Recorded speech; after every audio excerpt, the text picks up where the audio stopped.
Matchweek's first ever visit to the Etihad to take on the champions Manchester City, who have re-signed İlkay Gundogan. He has a new squad number and he's amongst the substitutes in Manchester today. And then later on, what a game to finish it, Arsenal's trip to Aston Villa, 3 on Sunday, including Arne Slot's first home game in charge of Liverpool against Brentford. Congratulations, João. What an end to this game. Is there any better feeling than scoring a stoppage time winner at home in front of these fans?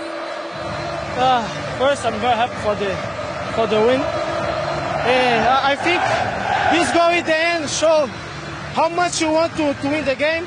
First game at home against a big team. So I cannot feel it better than today. I think the team did well. And now we need to rest because we have another big game next weekend. Listen to these fans at the Amex. You can see exactly what this means to them to beat Manchester United here again at the Amex. I think the fans, they know the power of the team. So they always expect a great game against big team. And today you win. So I think everyone is happy and I need to enjoy. How much character did you have to show as a team to keep fighting all the way to the end? Did you always know? 2 wins out of 2 under their new manager.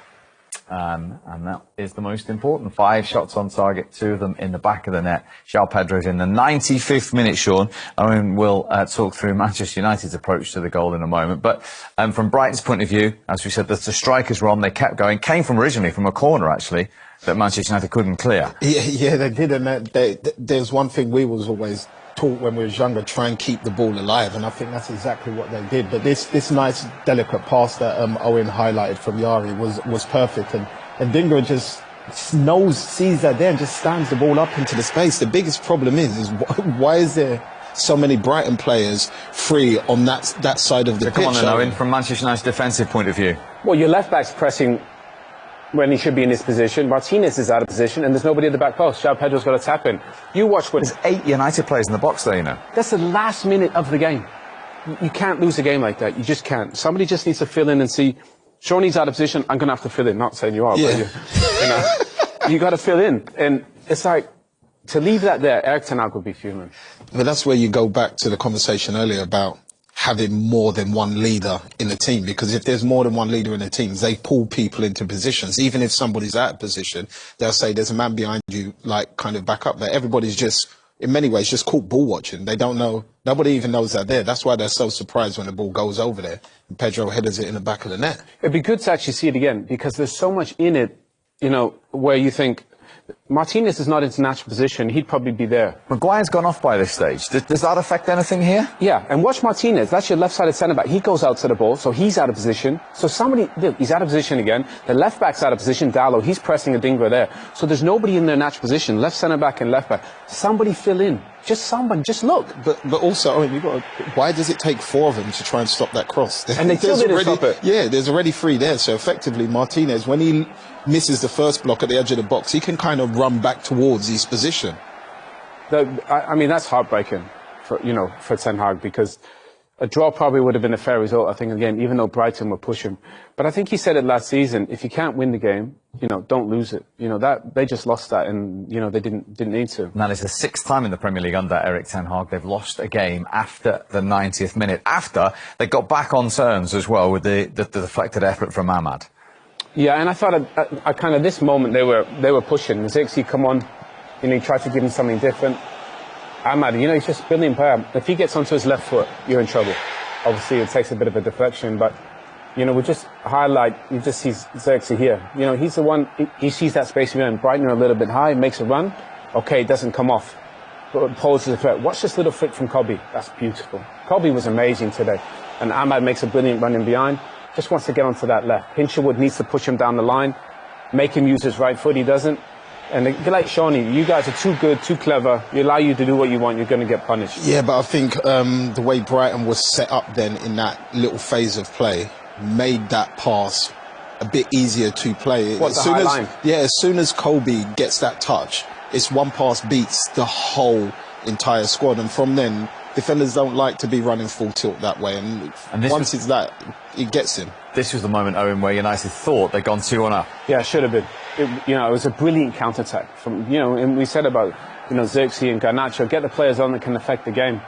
This is brilliant. They're a little bit too open, Brighton, bit stretched. Brilliant run from Bruno Fernandes. Timed it perfect.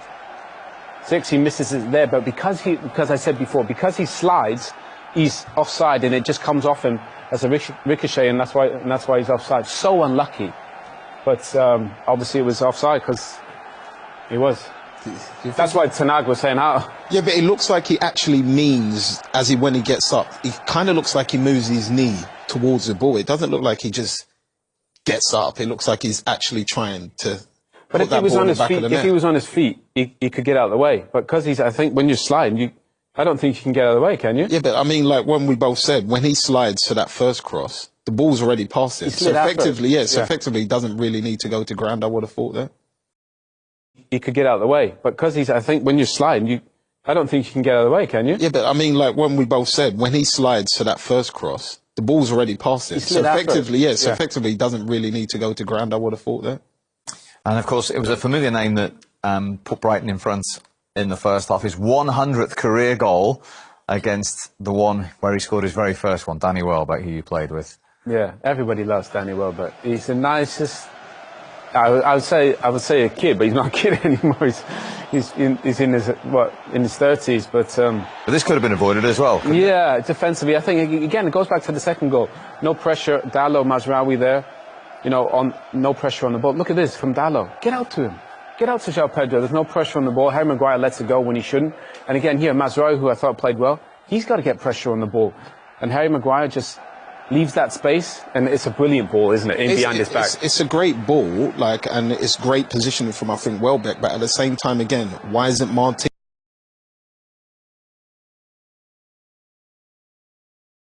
an amazing squad player, and he's still producing the goods now? The only thing with Danny was fitness, but I think he seems to have sorted that out, and brilliant to see him doing so well. And what a start for Fabian Holzer at the age of any team seems to struggle at Goodison Park for whatever reason. They pick up a result there. They play against the Man United team at home. They pick up a result there. I think it's put them in the right place to pick up their momentum and pick up as many points as early as possible early in the season. Have you seen in the two Manchester United games so far this season much difference to last season? No, I haven't, no. But maybe that will come. But I haven't seen it. I think Man United's biggest issue last season was goal scoring. That still looks like a bit of an issue. Marcus isn't firing. Ahmad's got some moments, but still he's a really young player. Striker position, obviously Højlund is out. Xerxes, you need a guarantee at the top of the pitch. Bruno started he's our best player playing as a number 10, and he's playing out of position as a striker.